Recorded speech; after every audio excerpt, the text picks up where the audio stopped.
օգոստոս ամսին Պաշտպան Երեմ Սարգսյանի կողմից միջնորդություն ներկայացվեց Ամբաստանյան Գագիկ Խաչատրյանին վատառողջունելու եւ վատառողջունելու հիմքով վիրահատության ենթարկելու պատճառաբանությամբ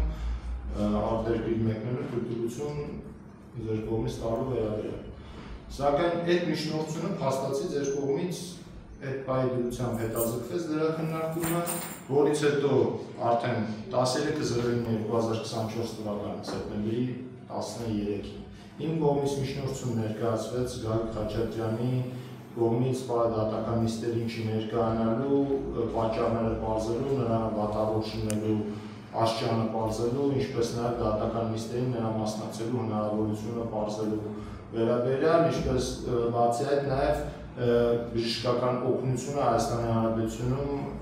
կազմակերպելու հնարավորությունը պարզելու վերաբերյալ, հանձնաժողովային դատաբժշկական փորձակնություն նշանակելու վերաբերյալ,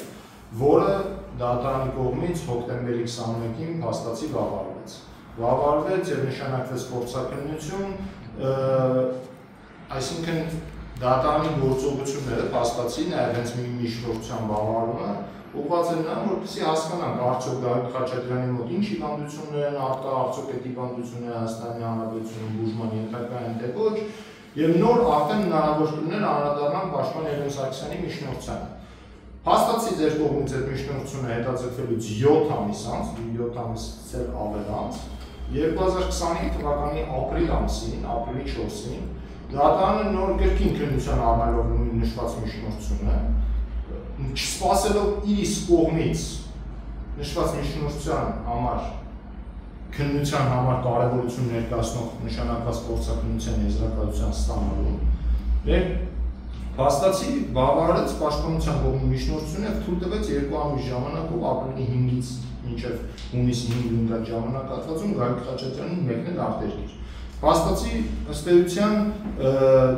փորձելով նույնիսկ անհասկանալի ըստ էության փաստարկներով, որովհետև եթե մի կողմից դատարանը վավարել միջնորդությունը մեղադրողի եւ սպասում է, որպեսզի եզրակացությունը ստացվի, որ հասկացվի ումի վիրահատության կարիք կամ չունի եւ այլն, սակայն դրսևորելով կանխակալ մոտեցում եւ հակասելով ինքն իր իսկ արտահայտած դիրքորոշումներին այն մասով, որ պետք է փորձակնության եզրակացությունը ստացվի եւ նոր ֆակսին մեկնելու անհրաժեշտություն կա թե չկա, կանխակալ դրսևորումների վերաբերյալ ցույց տալով վավարեց Պաշտպանի միջնորդությունը թույլ տալով մեկնել արտերկիր։ Բացի այդ ընթացքում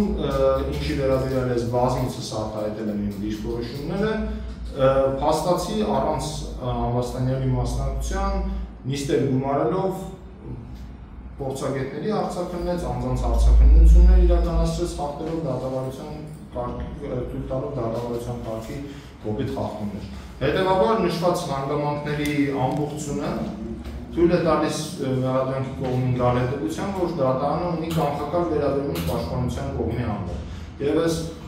դատական օրենսգիր Սահմանադրական օրենքի 71-րդ հոդվածի համաձայն, եթե դատարանի կողմից առկա է կանխակալ վերաբերում Պաշտպանության կողմի նկատմամբ, կողմի նկատմամբ դրա դեպքում Պաշտպանության կողմի նկատմամբ, դա հանդիսանում է բացարկի հիմք։ Հետևաբար նշված պատճառաբանությամբ ձեզ ներկայացնում բացարկ։ Այդքանը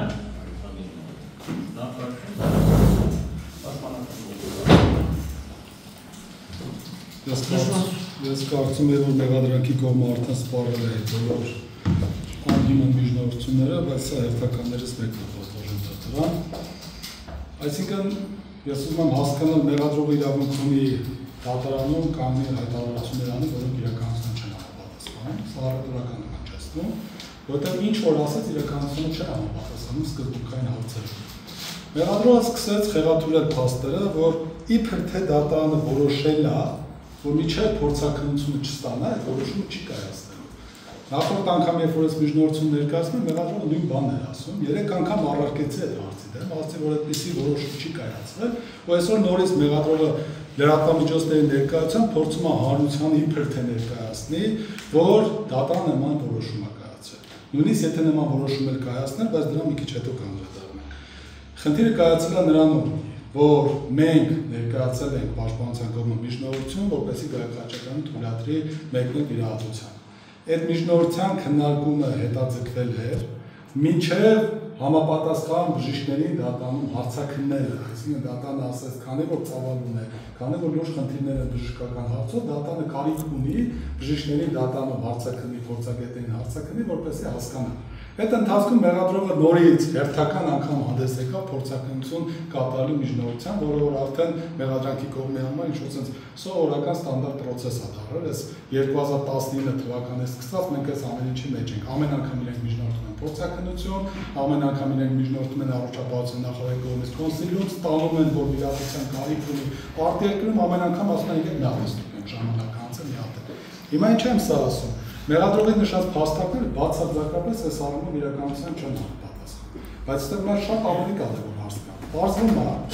բոլոր այն դեպքերում, երբ որ այն դատավորները, ովքեր Գագիկ Խաչատրյանին ի վնաս ապօրինի գնահատման որոշումներ են կայացնում, թույլ չեն տալիս որ մեկնի, երբ որ մենք ենք բացարկայնում,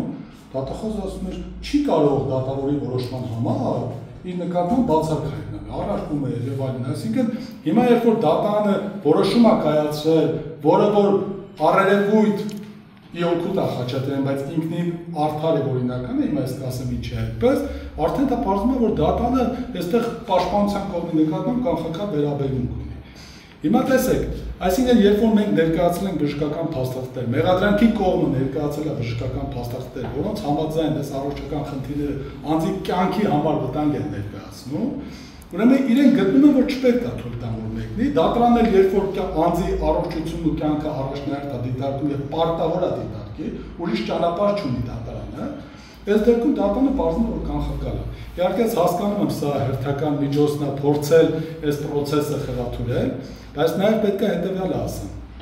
Երբ որ մեղադրանքի կողմը տարիներ շարունակ պաշտպանության կողմի մեղադրում էր դատական նիստերը ցկցկելու մեջ, հիմա ես ինչ եմ ասում, մեղադրող անդրադարձ կատարած դրան։ Ասում է առանց Գագիկ Խաչատրյանի մասնակցության դատան նիստեր արել, բժիշկներին հարցաքննել։